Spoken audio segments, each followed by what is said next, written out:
Hey, what's our show called again? It's just I can go back to everything later. Yeah, hey, our show's called What's the Deal? What's the deal? All right, welcome back to What's the Deal? What is the deal? So before we started, I had to ask DJ. I was like, "Hey, what did we decide to name our podcast?" And oh yeah, it was What's the Deal?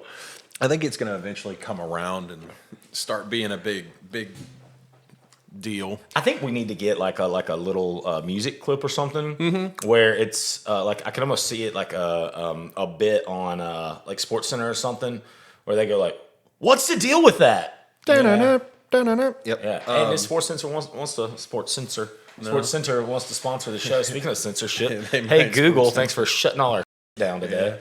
Well, that's fun. Yeah. You know, but I will say this. The last few weeks we've been going through like really getting this kind of commercial stuff relaunched and redone. And there was a lot of things, I think, like even as a small bit, which is kind of the things I recognize, even big businesses and mid-range business, stuff like that, you can lose, like shifts happen within the business, and there's things that you have to change, and Google was one of them. Like, I mean, going through these last couple of weeks, we're like, yeah, we got to change this. We switched from THLT to Harrison Lilly, and like making those little minor shifts and stuff within the business. And it just was one of those things that I really think people just, we forgot that we got to go do this, right? And, Oh, yeah. And then now you have with this, it's like this. Well, guess what?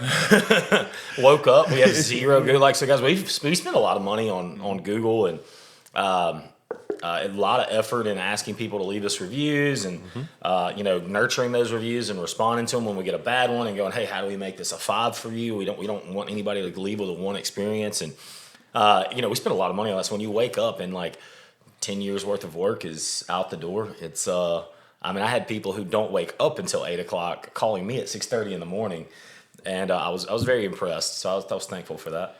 Man, so I guess not to shift to the city, but just kind of. So when we walked in the door, this is a very, very similar experience that happened.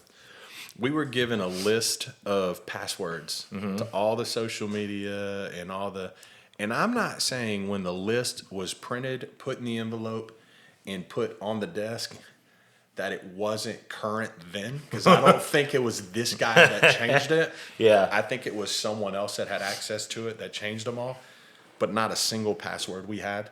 So did y'all have to go back and like prove that y'all were who you were and that All of it, and that's a nightmare. The even bigger nightmare is like when you go into Facebook and stuff like that, if your email address, like everything after the @ is not the same as your website, it's an even bigger. In Google, the answer is yes. Yeah, and so like we went through. I mean, it took probably. I'm not exaggerating. It took probably about 3 months just to get access to the social and all the even the things we didn't use. For Google, it took us 3 months to get our HVAC company up on Google.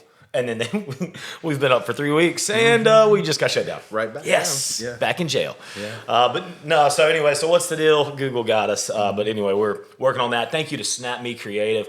I reached out to Josh Carroll this morning at like 7:30. I was like, dude, I have a Google 911. Within 30 minutes, I'm on the phone with his partner's wife, who is their Google expert, and she's like, look, just make me an admin. I'm going to make this go away for you guys. So they haven't resolved it yet, but I believe they will, and I do appreciate the speedy service. That was awesome.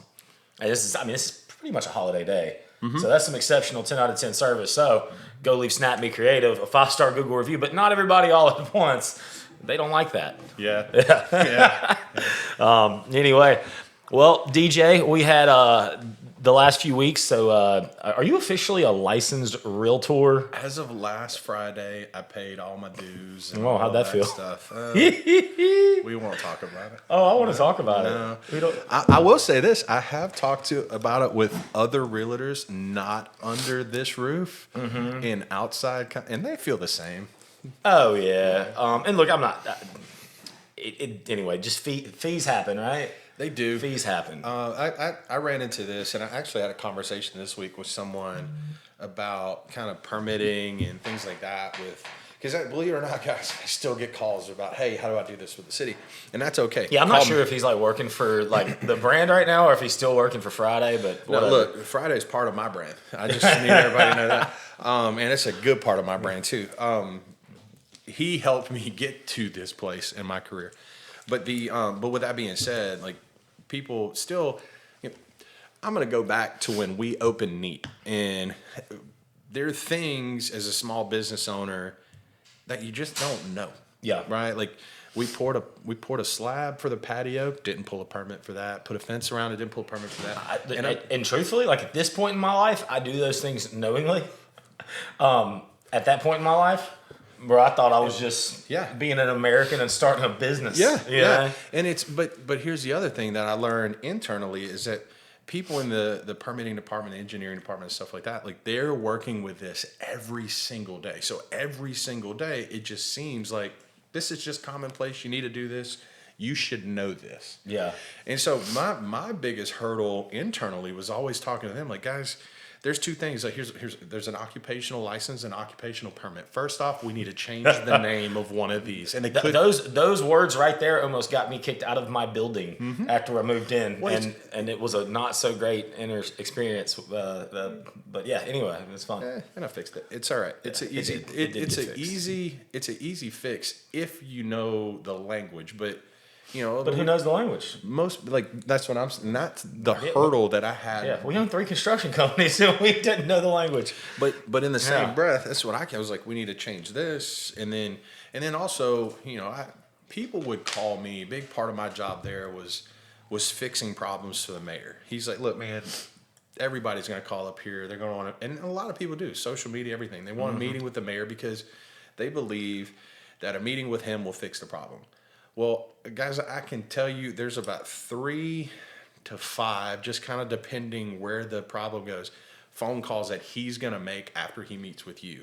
A majority of those were to me or the COO, Jimmy Bryant. And that was hey, guys, we got a workforce problem. We got, something. Y'all go fix this. Yeah. And a lot of times especially for me and Chief Bryant, like it was one of those, hey, I understand you need a meeting with the mayor. But what can I help you with? Why don't you tell me what we're going to meet about? And if I can fix it today, would that solve your problem? Yeah. And most people are like, just solve the problem. I don't really need it. I just need this fixed. The who's not as important as the what. Right. Yeah. And so it's like getting these problems fixed. And a lot, like I said, a girl called me this week. She's like, man, I need this. I need this. I need this. The city's telling me this. I was like, well, look, I don't work for the city, so let me be a little less political than what they're doing to you. The permitting process within the city limits is somewhat of a tax.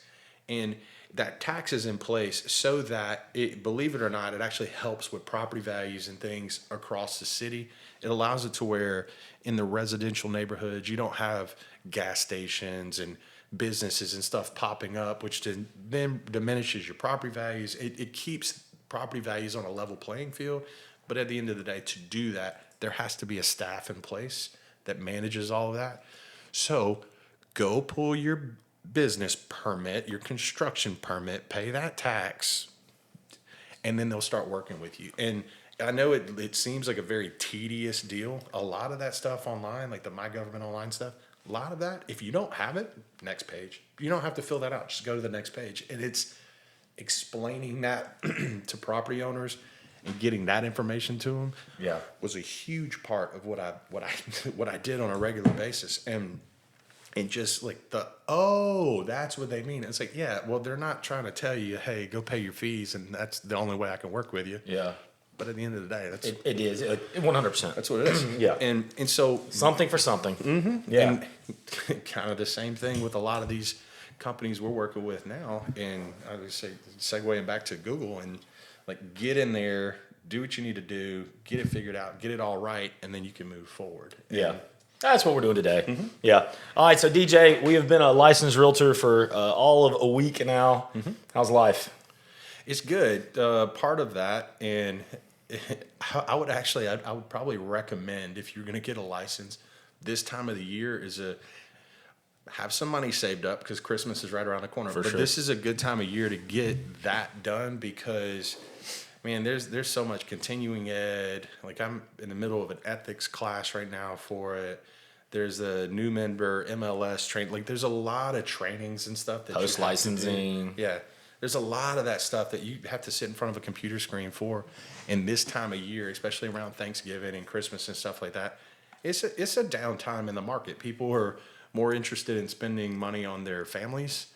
Yeah. I say that. I remember. You say that, and I'm about to have the best November. So my November, and we're not finished yet, but I think we have like 11 closings left for the month. This November will double last November. And our team size has not doubled by any means. Just productivity, per agent productivity is through the roof this year. We are definitely, our goal this year was over 600 units. We're going to do like 620, 640 pretty easy. Yeah, and I was saying that to say that also with that, you have everything going on east of here and everybody's moving in. Man, I grabbed breakfast at Delta Biscuit a couple Sundays ago and ran into the chancellor at Delta, and he's like, man, we put in 3 offers on 3 different properties that were all pending as soon as we put the offers in. And he's like, man, the market is moving very sporadically right now. But sporadically and different. Like, so the last 2 weeks, I've been looking at the MLS and like not seeing a whole lot of pending. And then yesterday I log in and like the pending page was this long, and I was like, oh, good. And then I saw a lot of red. Red means mine. And I was like, even better. Yeah, good job, listing agents. Appreciate you guys. So no, that's been great. And then, so if y'all don't know this, DJ is partnering with us and helping us relaunch our commercial division. I truly believe that the recipe that we're baking right now is going to be a winning one. And it's just to bring in a lot of the tech and a lot of the marketing that we do all in residential, and bring that to the commercial sector of real estate in Northeast Louisiana. And here's what we found out when we were doing a marketing audit is that no one's spending any money in marketing in the commercial side because they haven't had to, because they haven't had a real competitor. And so between DJ and Alex, we are hoping that our salesman analyst duo with a great marketing plan and able to serve clients on a higher level and a different level is going to make a turn for that market where people go to your normal brokers who are doing commercial and go, they've been doing the same thing for the last 50 years. And we're in a digital age. We're in a tech age. Things are changing. Things are moving so rapidly. If you're not moving with it, you're going to get left behind. And that's what we intend to do. Oh, yeah. And we're also in a market where, for the longest, I mean, look, I've lived in Monroe 22 years now. And for the longest time, if we grew from within. We're in a market now where you have people from California and Arizona and Texas and New York and Michigan that are looking at our market and trying to buy up blocks of properties because of the things coming here from. Let's get into the why of that. All right. Now, here's what I believe, and correct me if you have a different opinion. I don't think any of us know here at the table, and we have theories. So I talk to people in real estate all over the country. In fact, I just left one of Tom Ferry's events. If you don't know who Tom Ferry is, #1 real estate coach in the country. And so I went to one of his top-level masterminds. There was 150 people in the room with this guy who you normally can't get in the room with unless it's 5,000 to 10,000 people, and you're just a mile away from the guy, right? And sitting in this room and talking to some of these people, and they sell a lot of houses in big markets. They're making a lot more money than we do here locally. And they're like, hey, what is a good investment there? Like, what kind of cap rate are you getting? And I was like, oh, I don't touch anything for less than a 14. And they're like, wait, there's 14s? And I was like, I have 30s. And they're like, wait, what? And I was like, yeah, 14's like entry level for me. And they're like, so I could come there and just buy market value. And I was like, oh, I could probably get you in between 7 and 11% pretty much all day, every day on the market. And they were like, you're kidding me. I was like, yeah. Hey, look, take my number. When you get $200,000 or $300,000, give me a holler. I'll show you the best cash on cash you've ever seen in your life in real estate. And so when you see these large investors, I mean, somebody who's making $3-4 million a year in California, man, that's just not a lot of money there. That's just not. Well, over here, if you put in half of that into residential real estate, I can show you a 12% cash on cash return all day long. And if you guys don't know what 12% cash on cash means, it means you give me $100 and I give you $112 every year. And that's a That's a good, or I'm sorry. Well, your 100 is still secure, and I'm going to give you $12 every year on that. That's 12% cash on cash. Yeah. And so here's where I stand: is my net worth is somewhere around $10 million, and if you gave me a 12% cash on cash return, I would 100,000% liquidate my net worth and go, here you go, DJ. You take my money, my 10 million secure, and you're going to give me $1.2 million every year to live on. Have a good day. Yep. Right? That's a crazy good investment. And so when you start talking those numbers in those rooms, people's ears start perking up. And so that's what I believe is happening is their markets are so overpriced right now, and the return is just not there, where you can come over here and you can actually win. Well, it's not even. It's that the property value. Like the craziness. We're talking about the overinflated property values that people and I'm just going to use this one for example. Like people in Rabel that are listing land at 70, 80 an acre, and how incredibly inflated that is because a year ago that property was $6,000, $9,000 an acre or something like that. Yeah, but when you use the word inflated, talking about a piece of property or a building, you have to think highest and best use. And when you're talking about a $1 trillion company moving into the area and what they can do with it, and man, you really have to flex your mind on how Meta makes money. Okay, they created a software that we signed up for, and they're selling virtual space. Guys, do y'all know what virtual space costs?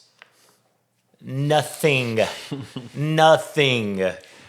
They're selling time essentially, which is the highest value that you could sell, and the time is the time of their programmers and their computer scientists and things like and their engineers, and it is absolutely amazing. The richest people I know, like I personally know, are either A, wealthy in real estate because that's the realm I'm in, or it's people who are specializing in a SaaS model, which is a subscription. Like you create a software that builds up subscriptions and then you sell it. There's a local guy, I'm not going to use his name, but I was getting to sit down and talk to him, just two young guys who love killing it, and I really get energy when I'm around them. And was just listening to him talk about his model and what he was doing and all this stuff and partnering with people and flying to China to meet people. And by the way, this kid's younger than I am, like way younger. And like telling me what he made last month and last year. And I'm just like, holy cow. He will sit at a computer and develop a software for months, sell it to a few hundred people for subscriptions, and then go, all right, I'm done with this project. I have proven that it works. Hey, big companies, this thing is available now. And then go sell it and just get paid. It is absolutely nuts. But that is essentially what Facebook, Meta, X, all of them are doing is we need subscribers. Now that we have subscribers, now we need advertisers. Right. Everybody and their mama is advertising there because it is the best bang for buck advertising in the world right now. And then we, the consumers, are eating up their product. Hey, are you Meta verified? You giving them your $22.19 a month? Not yet. Okay, well I am. Have been. Pretty much all of my business partners are. Everybody who wants to be an influencer or is a creator is paying for it. I mean, they are selling you every step of the way, and we are eating it up. They are creating money out of thin air.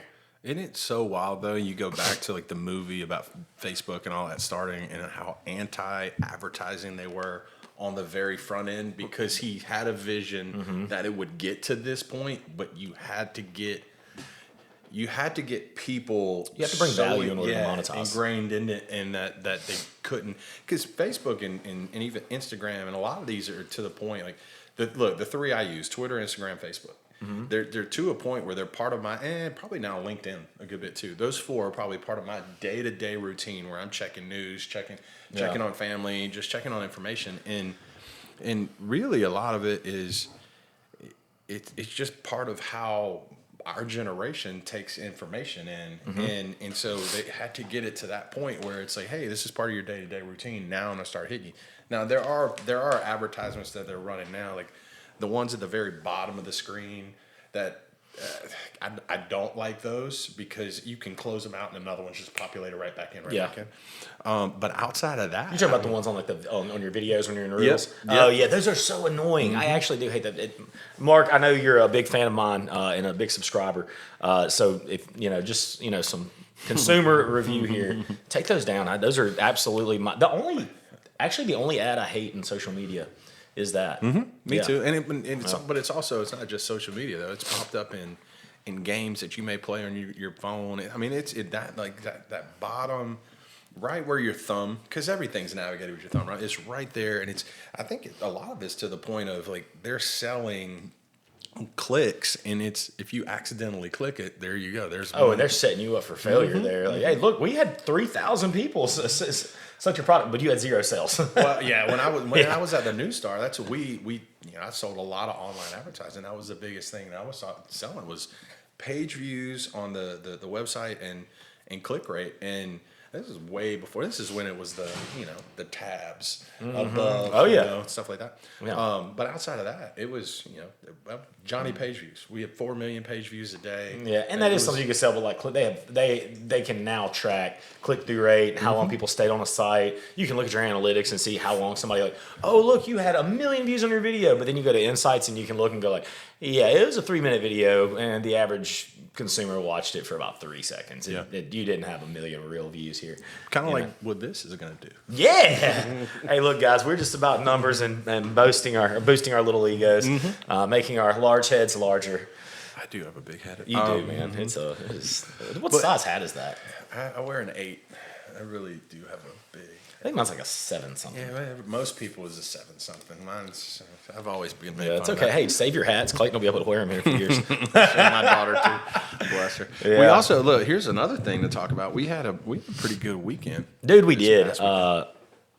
So one thing that we really, really love to do, and I do preach wealth, and I get hated on sometimes on social media about money and all that stuff, just because I'm not afraid to talk about it. But one of the things that I love to do is, obviously we work our asses off, and yes, we do have revenues inside of our for-profit businesses, but I have a belief system around finances, and we are blessed enough to let it come to us, and we are blessed enough to let it come through us. And so we are very, very big on giving and I know that for me personally, I have a very jaded view about giving to adults, because I believe that we all have the same opportunities for the most part. Like if God made you an able-bodied, able-minded human being, we all have decisions to make in life, and when we are the captain of that ship, with His blessing, of course. And you make wrong decisions, you're going to get bad outputs, right? That's right. But man, it's just the unspoken generation where we actually imposed their futures and their current being on them, and I think that's on us. And so I also think it's on us if we're out here being successful on this planet to set a good example and help provide. And so we were able to partner with the Children's Coalition and do our first ever Gather and Give event hosted by all of our companies. And it was a really cool thing, man. You were out there for a bit. Like, how did your kids like it? What'd you think about it? They loved it, man. So we had the circa 2000 to 2005 bubble machine, Club La Vila vibes. It was for 7 to 8 year olds, just the bubble. My kids, it was not hot. I'm gonna say that. It wasn't cold outside, but it was definitely probably needed a little long sleeve T-shirt, and my kids never left the bubbles the whole time. Hell, I posted videos. Harrison even got in the bubbles for a little while. Yeah, even after I told all the adults they couldn't get in there, I was already. The kids had just smoked me in the dunking booth, and I was already nasty. And I I'm gonna run some kids through the bubble machine. Yeah, it was all in good fun. And then there was the bouncy houses. Like that's for me. If I tell my kids, hey, you want to go jump in some bouncy houses? That is an immediate. Why are we even talking about this? Hop in the car, Dad. Let's go. And so my kids were in there. Then they had the Dunkin' booth, and we did the pie walk and stuff like that. And it was there were silent auctions. There were things. I mean, it was across the board things for families. I mean, Doe's was there with food, with great food. The food was cocktails, all kind of stuff. I mean, it was a good event for us for me. So coming into this.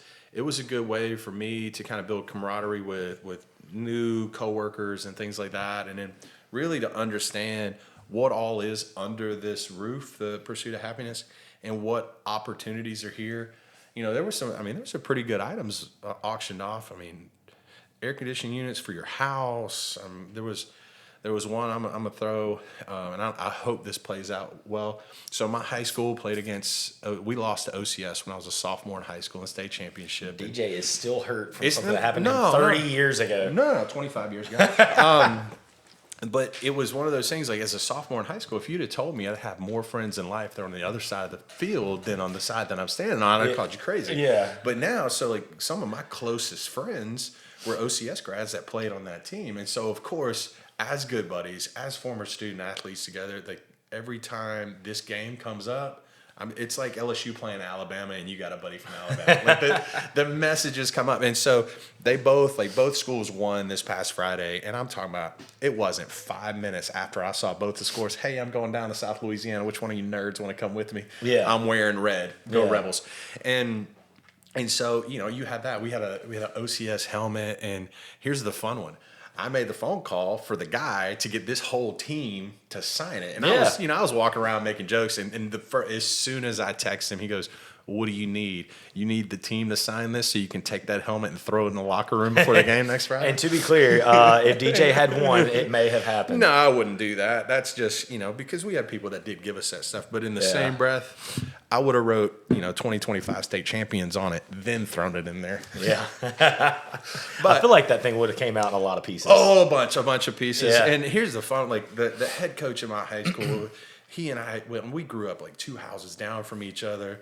One of his assistants is one of my closest friends. Like it's one of those, like, it's a small town school.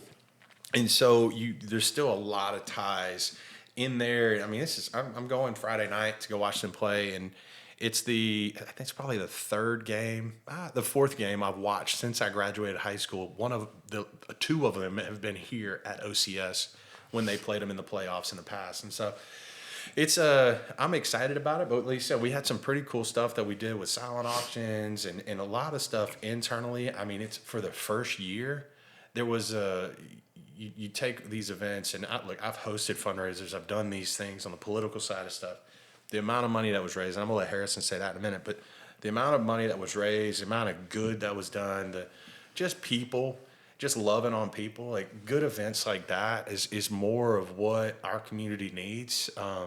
There's other opportunities to do things. There's a tremendous amount of room for growth in this. I mean, I'm excited, and I don't want to be, but I think there's an opportunity to even double what we raised. Oh, 100%. Next year in this, and because look, when you're doing new events like this, and people involved, they don't know what to expect. There's just kind of a sense of skepticism to the whole deal.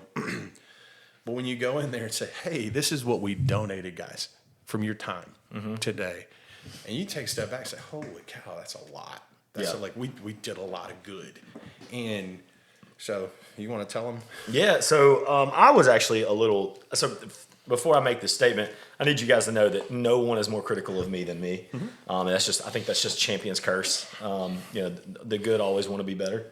And so I had some very lofty goals, and we didn't hit those, but they were tallying up how much money was raised, and Deidre came up to me, and she was almost in tears, and her voice started cracking, and she's like, Harrison, we got the numbers. And I was like, oh, well, great. Well, what were they? Because I was a little disappointed. Felt like there was just going to be a little bit more. And she was like, well, we'll tell you in a minute. I was like, no, I want to know. Like, what? Like, just go ahead and tell me. And so her voice starts cracking again, and she's like, so the Dragon Boat races are our biggest event every year. I said, well, I knew it was one of your big ones. But I don't know anything. And she's like, well, we spend all year putting that event together. Like, we have to invest our personal money in it. We're the ones putting up the funds. We're the ones doing all the fundraising. Our staff is working it. We're renting the boats. We're getting them in here.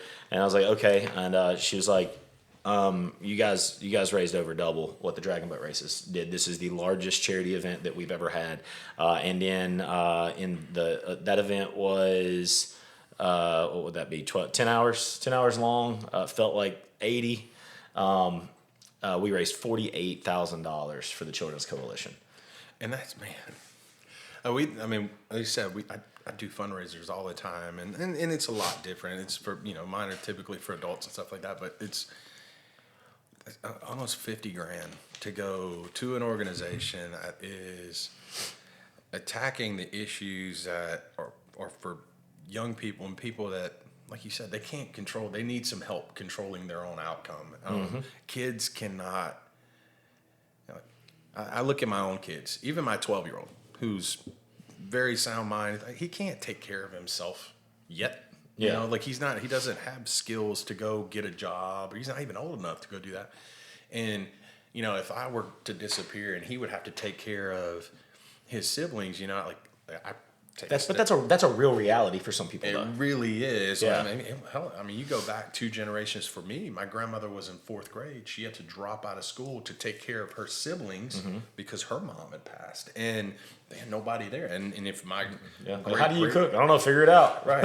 And my great grandfather, like he walked like 4 miles to work every day to go work at a sugar mill for like $2-3 a day. And walk back home every afternoon. And so it was just kind of the part of the times, but that generation is not that far behind us that we're doing this. And so we as adults, especially like that, like in an opportunity where you can give, if we can give to organizations that are taking that 48,000 and turning it into, 150,000 and dispersing that. Dude, if that 48,000, like you just never know what could happen. I always try to look really, really optimistically about the investment made, because it's the only way I can. But let's say that $48,000 and all that work that everybody put into for that week, for this event, like what if we just changed a future politician's life who's going to go out and be the one who makes the vote to tell Big Pharma to STFU and we're going to cure cancer? Yep. What if we helped raise the next Michael Jordan up just because, and just say, hey, you now have a chance because some people got together and did something good, and then they use their voice and their platform to like 10x that movement. Like, you just never know whose life you're changing. And we're going to make that investment and continue making that investment, knowing that we're doing good. Yeah, and so it's a great. Children are always a good thing to invest in. One of my absolute favorite, and it's can you start hearing the numbers and the information on this. And this is because it's this time of year. I highly recommend you guys go out and do this. The bag lunches that are sent home by the Northeast Food Bank to kids. There are some kids that don't have food on the weekends, right? And they're crazy. And they're in school. And the crazier part to that, and it's why it's one of my favorite ones, is those bags don't necessarily get sent home to feed the kids that backpack is in. It's the younger brothers, younger siblings, younger sisters that are at home that this gives them access to some nourishment and things like that. So just get an apple. Yeah, there's just, and I never realized how much poverty we have in our own community until you have a hurricane hit or a tornado come through town, and you go drive around that area and start cleaning things up. And it's there's two moments when I worked in the mayor's office that really just stood out to me. We were driving. One was during the hurricane. We were driving around handing out food boxes, and there was a little boy. I mean, he couldn't have been 4 years old. And the only clothes he had on was he had a pair of old Holy sweatpants that were definitely his mom or dad's sweatpants. Like sweatpants big enough to fit me. And he's holding them up, running down the street trying to get a food box so they can get something to eat. And another one was we had, I think the tornado came through. We had a lot of people that had donated food and things like that, and the mayor had, and it's just, I think last episode we talked about God's plan and stuff like that, but the mayor's like, man, we got all this stuff. Where do we go? I said, man, I had a guy, shout out to Ash, that used to work for me at Pickle Barrel, that I went and dropped off one day at some apartments, and he told me, he said, hey, bro, you need to ease on out. You stick out around here. I was like, oh yeah, I got you. I'll go. I was like, but what I remember when I dropped him off was just kids everywhere. I was like, let's go there, because we had candy and all kind of stuff. I was like, let's just go drop them off there. And we pull up, and there's like 2 or 3 kids outside. I'm talking about like my kid, like 12 and under, just outside playing. And I was like, hey, y'all, it's gonna sound bad when I say, y'all want some candy? and they're like, what? They're like, we got food. No, my parents told me about you. And I was like, no, we got food boxes, we got candy. Like, what y'all? let everybody know we're here. Like, we got stuff. Y'all not, come see. Yeah. And I'm talking about in less than 10 minutes, we probably had 40 to 50 kids. Like that just, hey, come up, free food. Like, and they just came swarming out. And that's what Friday was like, all right, we're going to close the day out here every single day. And we went back there every single day. Whatever we had, whatever we could give, we were bringing there. And it was because, of, it's, the thing about that is like, you got mine. And I dealt with this a lot with my kitchen staff at Pickle Barrel. I was like, you have people that are working, they work a shift for me in the morning, they work for somebody in the afternoon, and they're doing the best they can to make ends meet, but you can't be in two places at once, and childcare is so expensive, and just everything is so dang expensive. And so it gets to a certain point where you kind of hope for the best for your children. And if a lot of that can be fixed with great decisions over time, and then once you're there, you're there. Yep. I mean, that's I know that there's somebody on the other end of this going, well, if they would do, guys, we're past that point. Yep. And we can't dictate their lives. All we can do is try to be leaders. Well, here was the thing in that, and Yeah. I will tell you, everyone, it's just this mindset change you have. Like at 17, 18 years old, you think you can conquer the world, and you can with the right decisions, but you're not really handed a playbook on how to do it. And you get to a certain, you're like, I don't need that. And you look back, and it's like the game of life. If you go around this way and get your college education, the chances of you winning the game are a lot better. But it's the very beginning of the game. And you're like, oh, well, I can go 3 spaces this way and go, or I can go another 20 this way, and I'll be behind them. No, it's that investment on the early age. And That is so true. That's because that is everything in life. Like, I didn't go the college route, but I can tell you that you have to slow down to speed up. You have to take a step down to elevate yourself. And I try to preach this to our realtors, to our roofing salespeople, to our HVAC guys. If you will take, because we live in a world where you can make good money here, and as soon as I see a new salesperson start making a lot of money, I immediately see their time off go up. Their vacations get nicer. They have new cars in their driveway. They probably have a new house or a new apartment. And then, vacations get longer and nicer, all these things. And guys, I'm going to tell you what my secret sauce was to raising a big business.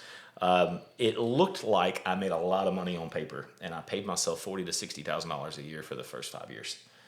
And it was because I reinvested and created a huge foundation that our businesses were able to explode. And if you would do that in your life, it's the same thing about what he just talked about on that game board. Yeah. You can go the college route, which is one way, right? Like, in my opinion, it's college or trades. You need to pick one. If you're going to specialize in something that makes a lot of money or that is your calling, you go to college. If you're not going to do either one of those things, you should go to trades. Trades are going to be huge, guys. You should listen. Electricians are going to make a lot. Electricians, plumbers, mechanics. It's going to be, those robots got to have somebody to work on them. Look, I was raised by electricians. Electricians were making a lot of money 30, 40, 50 They're years making even ago. more now. If you notice, contractors don't drive white F-150s anymore. They pull up in your house in Range Rovers. There was a joke. When we were going through opening a NEAT together, or whatever. There was some bids that came in on some projects. Like, damn, that's high. And somebody said, yeah, there's only 3 people in life that wear Rolexes: attorneys, electricians, and plumbers. Yeah. It's like, yeah, well, I guess you're right. But anyway, the overarching point to all that is, if you will take the time to prepare to have an amazing life, you will launch a beautiful, beautiful life. But if you're in such a hurry to go after all the big things and you go after the shortcuts and you think that this is going to be easy, guys, it is 100% of the time in my life, with 2 exceptions. Either A, they hit the lottery, or B, they were family money. And if it wasn't one of those things, those people typically who are taking those shortcuts, they always land back on their face. There are people in my life right now, there are business partners that I have right now, in investments and things, where they always are chasing the next shiny object. And I'm telling them to watch out, but if they don't listen, I already know what's going to happen. It's going to go poorly. They're either going to come to me and ask me to bail them out, which I'm not going to do, or they're just going to have to reset. And unfortunately, the reset is how 99.9% of those people end up. And as one of those former business partners that happened to, the reset is is really hard. Like when everything kind of closed and everything went away, there was a lot of, the only interviews I can get were starting over. Like, I'm talking about completely starting Like, over. so DJ had a multi 6-figure income. And what was your best job offer prior to the city?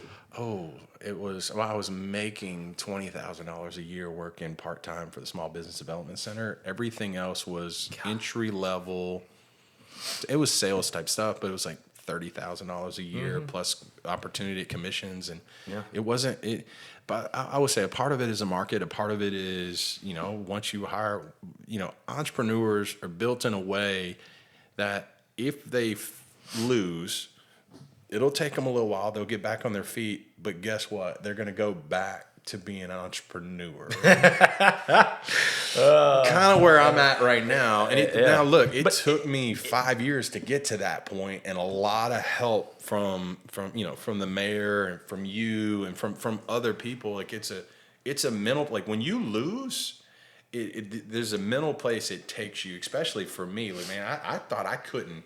Dude, I was going to conquer the world. I could do whatever I wanted. You couldn't lose at that point in your life. I couldn't go wrong with anything. And then all of a sudden, all of it, all at once, and there was no backup plan. And in losing like that, man, dude, I ruined a lot of relationships. It was not purposefully done. I lost people. Look, there are people still online, which will eventually probably get them here, that are still very mad at me for things that happened with things that were, I don't want to say out of my control. As the owner, it was all in my control, but It was just you were too deep at that I point. was just too deep at that point to fix the problems that they had and that they have. And, look, I apologize for all of that. But then here's another thing, guys. If I can give you one piece of advice, when someone's down, if you kick them and expect them to come back around and help you when they can, they won't. From experience, they won't. There are a few people that I can tell you that from when all of that stuff went on, that was what things that were going on and stuff. Like, I want to help everyone I can, and there's not a single thing I did maliciously, on purpose or any. But then there were people that were just, I can't believe you, blah blah blah. And I'm just like, man, my dad told me when I moved up here to Monroe. He said, be mindful of the toes you step on today. They may be attached to ash you have to kiss tomorrow. And I'm not going to sit here and tell you that there are people that call me like, hey, when you do this, and I just look at it like, oh yeah, okay, put that right over here. I don't care. Got a few of those people on my phone. Yeah. And it's I don't say that maliciously. I just say that, and the older I get, the more I realize. And look, and I come from a world where I have to know everybody. And you get on my social media account, I have 5,000 friends on Facebook, and it's because you have to add, because you have to get voice out, and you have to message. There's like, but then you start peeling back. Like, how many of these people are actually like people that I'd call with and go hang out with? I had a couple buddies the other night. I had the ULM Hall of Fame, and I had a Cancer Society event. And I had this, and it was just an all day thing. And I get to my buddy's house, have a glass of whiskey, and we're just watching some football, and they're like, so you had a busy day today? And I say, yeah. And the best part of my day is sitting right here with you two. Yeah. It's just it is what it is, and it's because when you have close people to you, it makes it better. And it's like, oh, you got to have that. And in that, and what I have, like I said, what I've learned, and really in that last 5 years is that. But in this also, it's the nobody can fix these problems but you. Yeah. Because they're your problems, right? And there's nobody can jump in there.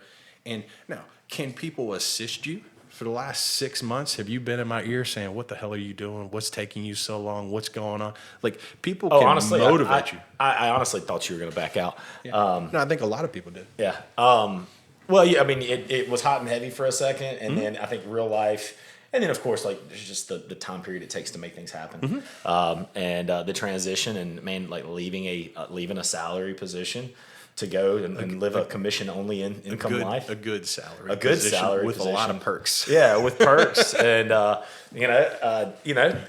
come back on the entrepreneurial grind is it's a scary thing.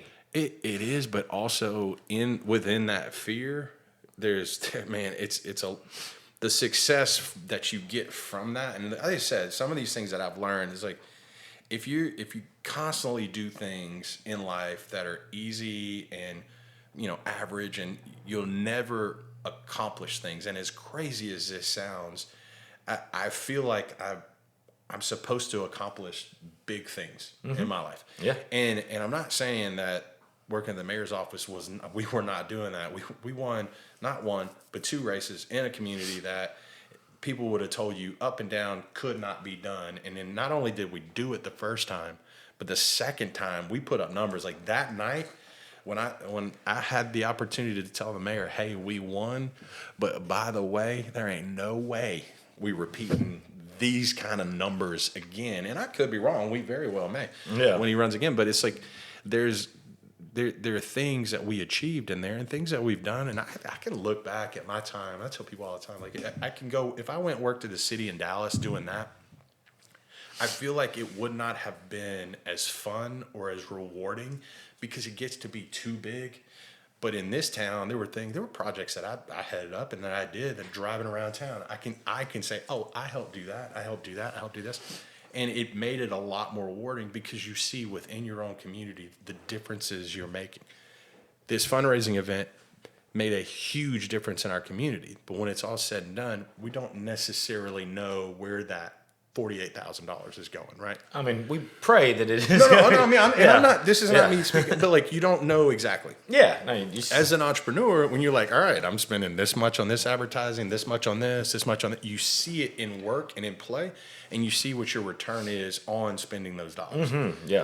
And so, I very much believe that $48,000 is going to get spent in a very good way, and I think the Children's Coalition is going to use that money to, and they apply for a bunch of national, like all kind of different grants, and they can collateralize those funds to get more free money. It helps them tremendously, and I think they're going to do it in great. But you don't necessarily like I don't work. In there, so I don't know exactly what's going on. Yeah. And so, but as an entrepreneur, being able to see those things and being able to kind of gather and put all your beans on the table and put them in a way, and it's just one of those things like you can see that growth and what comes out of that growth. Like I said, it's not comfortable, it's not easy, but if you're able to succeed with that, I from day one always told people this: as an entrepreneur, you're going to realize 2 things. You work for the best boss you've ever had and the worst boss you've ever had. I'm a shitty boss. And because if you want to take off, you can take off. Mm-hmm. If you want to go to work, And you my can boss go to believes work. in no work, no off days. Yeah. And you don't have to, right. And Yeah. you don't have to worry about getting fired. Yeah. But you also have to worry about letting people go. Like you start recognizing that you're building something within this, you can't do it by yourself. Yeah. You require other people. I mean, you come into this building, there's different organizations that are running and going. It's like a bunch of ants just constantly moving in a bunch of different directions. And you recognize they're all marching towards the same somewhat common goal. But you do realize that there's a little bit coming here, a little bit there, a little bit there, a little bit there. And it's all of it is moving. I said one of the first things I think I told Harrison the first week of being here is like, I knew he was successful and he was doing things right. But then when you get behind the scenes and you meet the people that are actually doing the work, they're making the whole engine run, it's a very impressive machine. And what did he, of course, say? Well, we got a long way to go. We're still working on things. So it was like, Oh, well, we are. I mean, No, if, I know. if you only knew how like some things looked like, man, this event really showed me the state of our database. Well, if you're in real estate or if you're in any kind of sales, your database is your business. And I was absolutely disappointed in the state of our database. And we have people who do that. And I'm like, hey, what have we been doing this year? Our database is in shambles. Yep. And so I just always see room for improvement. I do celebrate, but I think that you're going to find if you're an entrepreneur or you're working with an entrepreneur directly, you're going to find the sign of a great entrepreneur who is not done yet. Somebody who you really want to attach your wagon to their train is it's not good enough portion. Because a true entrepreneur climbs the mountain and they get on top of the mountain and they look behind and they look at the team and they go, great job, guys. Oh, hey, look, another mountain. That's right. And because here's what we know is that DJ, this is all imaginary money right now. DJ, if I help you make $150,000 this year for 2026, right? What will you want in 2027? 300. Yeah. Yeah. And what will you want in 28? 2 more businesses and And right. And so DJ is going to force me as an entrepreneur. He's going to go, hey, Harrison, if you want to keep me in your world, if you ever look at a mountain and go, oh, we can't climb that mountain. And DJ goes, whoa, hold up. I need to climb that mountain. I'm not done. Well, at that point, I am allowing an entrepreneur inside the business, an intrapreneur. I'm allowing that person a door open and going, my world's just not big enough for you, man. And so if you want to keep great people inside your organization, if you want to foster dreams and growth and winning and legacy inside your organization, your world must constantly grow. And if you're not that person, guys, I'm going to argue, you're probably not a real entrepreneur. What's wild is that our whole relationship as business partners and stuff started from a conversation like that. It's like, hey, I got this. I want you to come be 50-50. I'm not asking you to put up the same amount of money. I'll match. I'll fill gaps in there. But this is what I want because I know I can grow to this point with you. But to get here, if we're against each other, we're only gonna come up halfway on that. But if we do it together, we're gonna come out of this. And sure enough, and then here we are again, and it's Back to that Ron Watts Andy Eaton situation. I can't remember the movie, and hopefully somebody might make it in the comments. But there's a movie. It's like Halle Berry and Tom Hanks, and it's like a couple. The guy that was in the Matrix, like the Mr. Anderson, like that guy. Oh, that guy. I was like, Keanu Reeves? Yeah, no. But it's like 5 or 6 people, and there's 5 or 6 different storylines from different time points, and it just shows like life is. There are certain people that are just intertwined, and we met in college. We worked at opposing bars.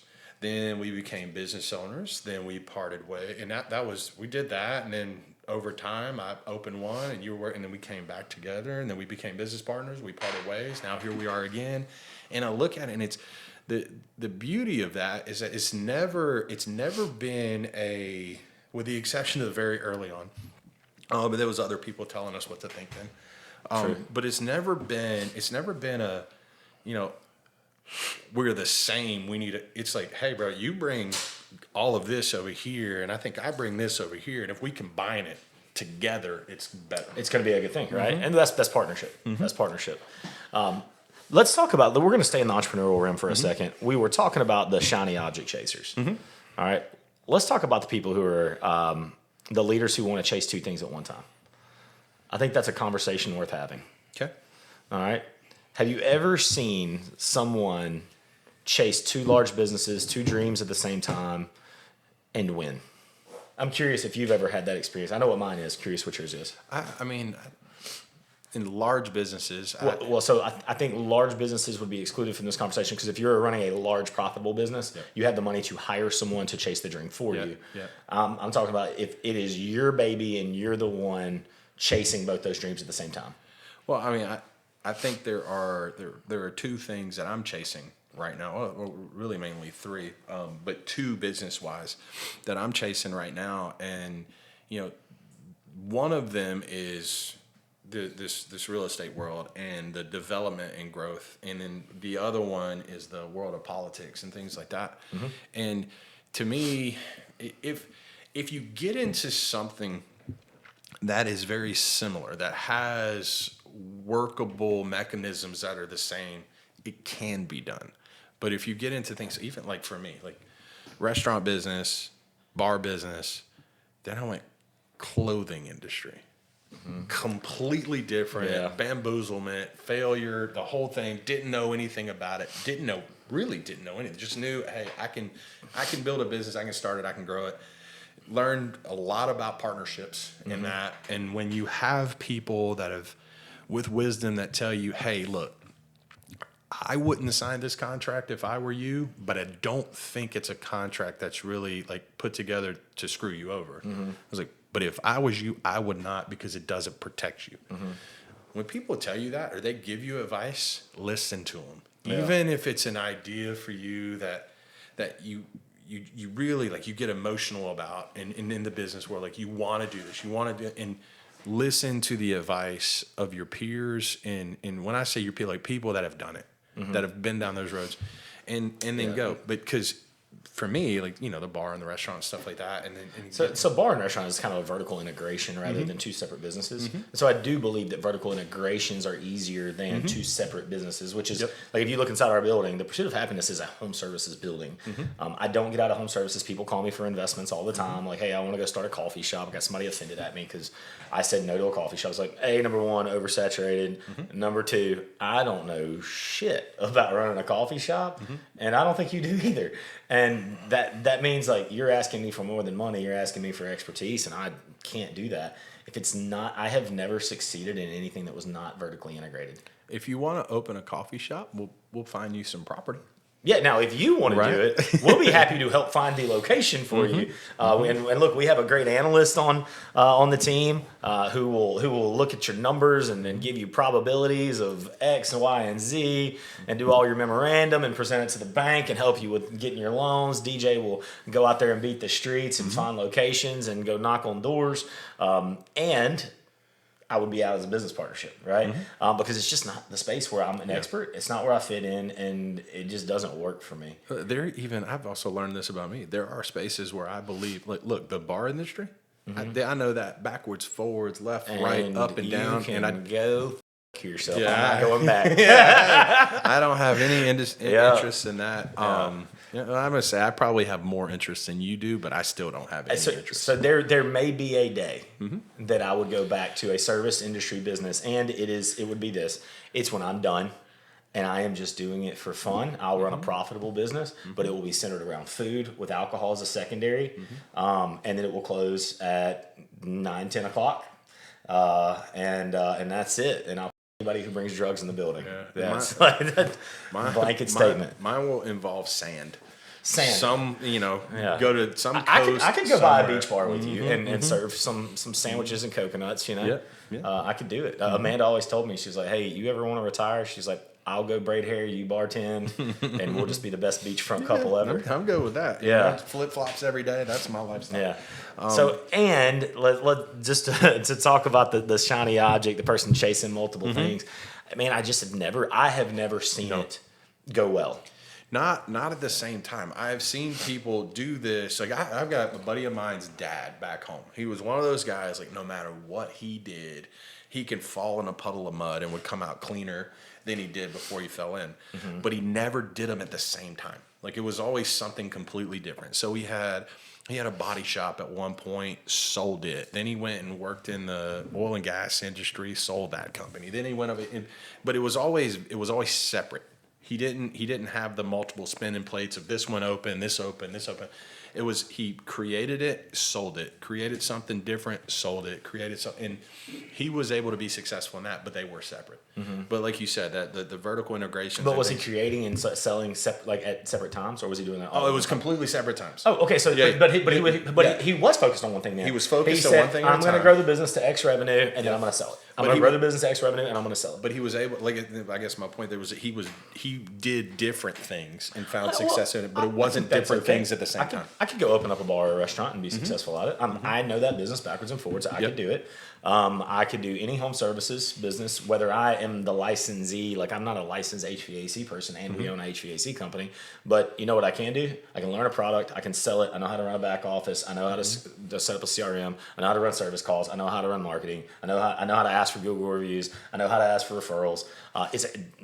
Home services are actually just sales businesses with blue collar labor up front, whereas like real estate is just a pure sales business.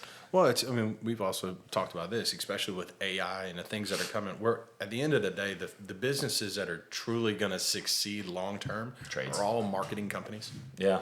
Right. They're companies that are. So would you agree, marketing companies with a trade front end? Oh no, there's a deliverable. We're all you're all either buying or selling. We're all selling something. It's the companies that are able to sell really well online. Whether it's real estate, whether it's HVAC, whether it's plumbing, whether it's like anything you're selling. We were going yesterday. We were going through role play on just different sales pitches and stuff like that. And the deal was the person, this was Harrison, was not so much interested in the price of the property. It was the interest rate that really determined his value and how he saw the property. And so the argument was there, and And the sales rep talking to this person was like, guys, what you got to understand is that we can get very jaded where we look at it like we're selling a house. You're not actually selling a house. That's the end product. That's what people get. Yep. But what they're actually buying is different for every single one of us. In the bar industry, I used to tell people this all the time. We didn't sell alcohol. Yeah. We Everybody had a goal. Yeah, we all sold a good time. Yeah. For some dudes, it was they were looking for a girl, right? For some girls, they may have been looking for a dude, or they had a really bad day. And they went out there with their girlfriends and they just wanted to let loose for a second. For some people, they truly do just actually love live music. Yeah. For some people, they're an accountant, an extroverted accountant. And so they sat in an accounting firm all day and no one said a word to them. And they were like, I just need someone to tell me that I'm cool and they want to talk to me. Get some gas in my tank. Yeah, no, I mean, dude, we had one of them up front. Like, Luke. Yeah. Luke was not a raging alcoholic by any means, but he's an IT guy. Yeah. IT guys work around other IT people. Yeah. Do you think most IT guys are super extroverted? No. And my neighbor, as an IT guy, comes over. He don't like to talk, but he likes people talking around him. And but no, Luke craved like that interpersonal connection, and so Luke would show up and just drink water. He wasn't creeping on girls. He wasn't doing anything wrong. He just showed up to be like, Harrison, my favorite bartender. We're like, what are you drinking out of? Just water, man. I just needed to come say hey to people because I've been locked up in a room with smelly dudes all day, you know? And so we're serving whatever that person's goal is that day. Right. And man, the quicker that everyone would catch that in sales, like, hey, you want a house, but why do you want a house, DJ? Well, it's because it's important to my kids. What about that's important for your kids? Well, I didn't have that when I was growing up, and so we had to move like every year when landlords kicked us out. Boom. What DJ's actually after is security and consistency for his children. The house has not shit to do with it. That's right. DJ is looking for a place that feels like home, right? That can, I mean, and for some people, for me, you're selling me an investment. I'm looking at cash. Me and Amanda just put a house under contract in Texas, and we were arguing over $5,000. Now, $5,000 on like the area we're looking in, the median, I'm sorry, not the median, the entry level price is a luxury house in Northeast Louisiana. So for me, I'm looking at this very outdated house for a very big number, and like we're arguing over $5K, and the other realtor's like, Harrison, it's $5K, and I was like, I know. He's like, that's a cheeseburger a month. I was like, I know, and I was like, and like, you got to understand is my motivation here is I don't give a shit which house I live in. I'm going to live in the lowest entry level price point on brown shag carpet and wood panel walls because this is an investment for me. If the money doesn't line up, I'm not buying the house. And so what ended up happening is that they waited for like 4 days to see if any other offers came in. They didn't. They accepted my offer.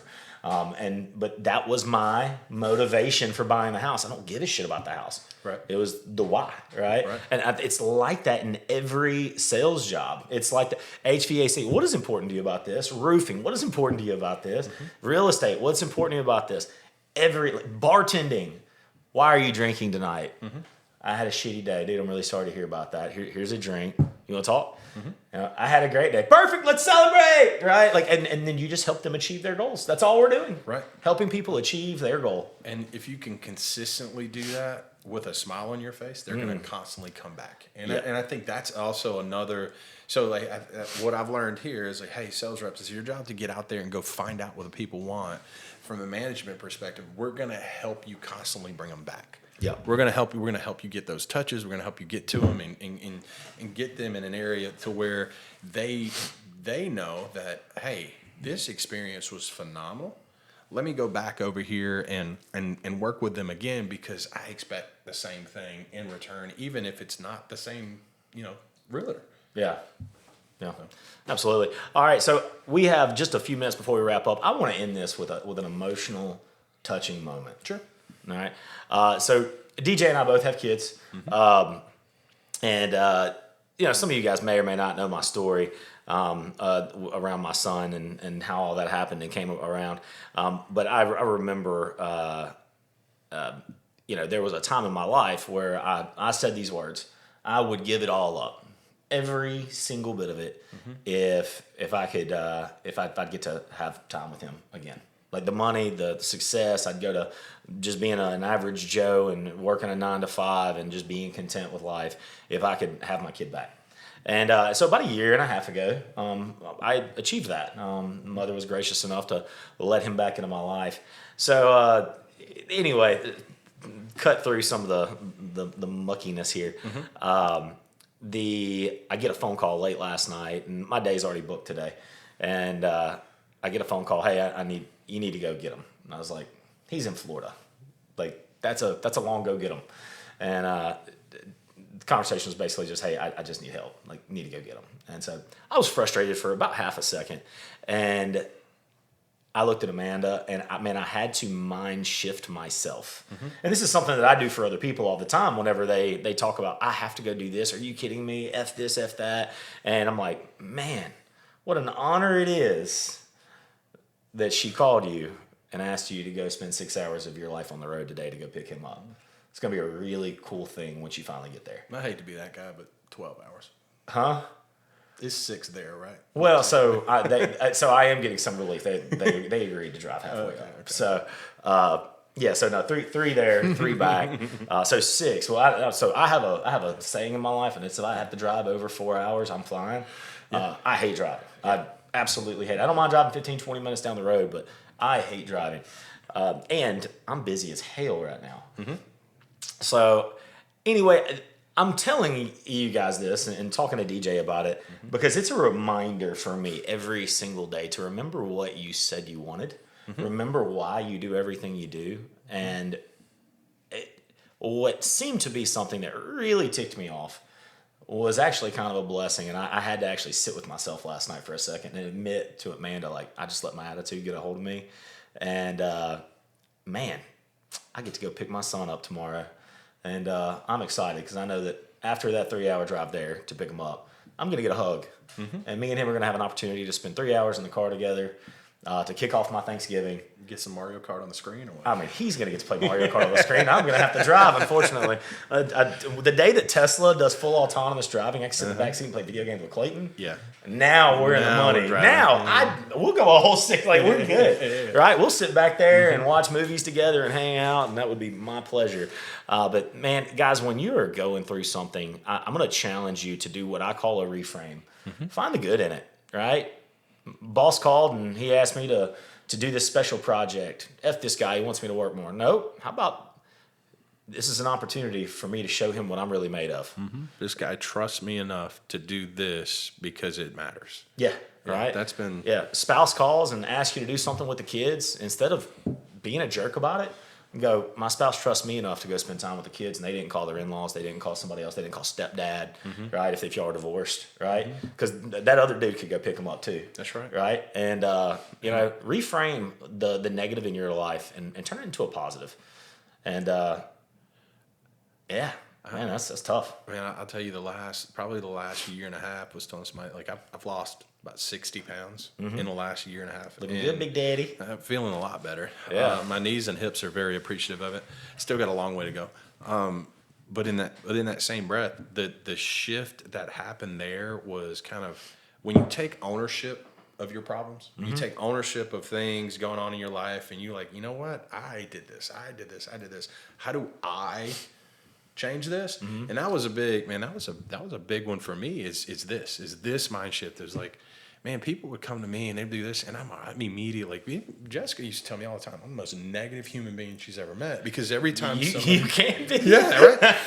But it was one of those, like, I'm constantly looking for the flaws, because when your money has to make sense, you're constantly looking for that. We're constantly looking for good to great. In everything. Yeah. It was, and even in the city, like, we talked about this all the time, when people are looking for sites, and when we're going to represent people and they're looking for property they want to develop, we're not looking for what's the best. We're looking on how do we mark things off this list that we created, right?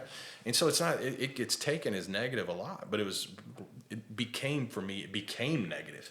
When you start admitting, like, hey, I get to do this. Hey, this is an opportunity for me, and quit using the word problem so much. Like, this is an opportunity, and it's you like change the word from problem to opportunity in your head and see what sense can it's happen just after you that. start. It's like I saw this statistic. It was like, the guy, it's a speaker talking in the big room. He's like, what do you think affects you more? Telling yourself, your internal voice saying, I'm going to achieve this, or your internal voice saying you can't do this. Believe it or not, it's that negative affects you a lot more than the positive, because even in that positive, there's still like, even if I don't achieve, I'm still moving forward, but you might not move as forward as you want. Yeah. But in that negative, if you say, I'm not going to do this, I can't do it, there ain't nothing that will get you going to do that. And so I think that's just human, though. I mean, inside of negative lies victim, and victim makes you comfortable, because victim says that you had nothing to do with the outcome. It's somebody else's fault. They did this to you. The world did this to you. God allowed this to happen to you. And you have to, man, what you said earlier actually should be your quote, is you have to, in your brain, you have to reprogram yourself to turn the word problem into opportunity. Our Google got shut down today. What's the opportunity? We need to go get our shit straight. That's our opportunity. Our opportunities. We fixed problems that we learned last week that we still hadn't fixed today. Yeah. Right? Like it's just like, oh, we knew we had to do this last week. You know, thanks for bringing it to our attention, Josh. The guy behind the camera right now asked me why I wasn't yelling, screaming, and mad. And I was like, it's just not how I'm going to show up. Right. And I didn't have these words until you just gave them to me. But this isn't a problem for me. It's just an opportunity. And let me be real. If Google takes away my Google page, I've been working on it for 10 years, but I have a much larger database, and it gives me a reason to call a lot of people. Yeah. I will rebuild it. Yeah.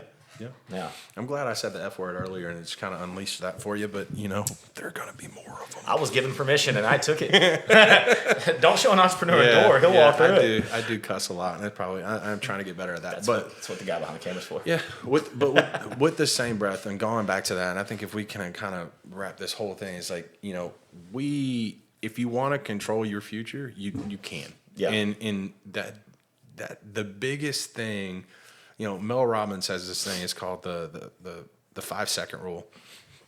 And it's like, if you want to do something, don't say I'm going to count to 5 and then do it. Like, don't go 1, 2, 3, 4, 5 and do it. You don't get sober on a Monday. Right, because the 5, there's numbers after that 5. You give yourself leeway on that. And it's I'm going to do this. And you count down 5, 4, 3, 2, 1, and you launch, and you go do it. No matter if you want to do it, it's like working out. It's like going for a walk, doing anything, cleaning your room. And sometimes, the clutter can get to a point in your mind, in your place, in your space, where you don't even realize you can't get past it anymore, and you need a little bit of help. But then you just start chipping away. I'm talking from personal experience here. You start chipping away at things, and then all of a sudden, like, it's crazy what a clean house does for me mentally. And I never realized that till about a year ago. And so you start doing these things, you take the negative out of the way you think and start just pushing positive no matter what, even if you don't believe it. Yeah. Like, push it. And the craziness, like, if you'd have told me I'd have lost 60 pounds, like, I lost 30 pounds probably in 2 months. Not healthy, wasn't in a good place. But I wasn't eating. There was a lot of stuff going on. But I dropped that, and in that, through that stress, getting out there and just constantly the 10,000 steps a day, just constantly doing that, and just watching it just kind of fall off. I'm like, man, I never would have thought that I can lose this weight like this. But it was part of that. Like, you find something that gets you out of the bed, figure out whatever your mantra is. Mine is 1 step at a time, 1 day at a time. Period. Yeah. That's it. That's what we're gonna do. We're gonna conquer this 1 step at a time, 1 day at a time. And just start pushing forward. And then, you'll wake up one day and you may not be happy with the results, i.e.